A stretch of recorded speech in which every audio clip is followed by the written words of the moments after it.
మిత్రులందరికీ హృదయపూర్వక నమస్కారాలు. విజయనగరం జిల్లాలో మేమున్నాం స్వచ్ఛంద సేవా సంఘం గత కొన్ని సంవత్సరాలుగా దాతల సహకారంతో అనేక సేవా కార్యక్రమాలు చేపడుతూ వస్తుంది. ఈరోజు విజయనగరం జిల్లాలో ద్వారపూడి వద్ద ఉన్నటువంటి మహాత్మా గాంధీ వృద్ధాశ్రమానికి సంస్థ సభ్యులు వెళ్ళడం జరిగింది. సాధారణంగా వృద్ధాశ్రమాలు అనేవి ఉండకూడదనే మనమంతా కోరుకుంటాం.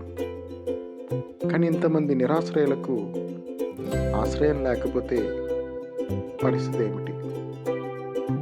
ఇక్కడ మహాత్మా గాంధీ వృద్ధాశ్రమాన్ని నిర్వహిస్తున్నటువంటి శివగారు మరియు వారి కుటుంబ సభ్యులు అంతా కలిసి ఈ వృద్ధుల్ని ఎంతో చక్కగా చూసుకుంటున్న తీరు చూసి మాకు చాలా సంతోషం అనిపించింది. వీరందరికీ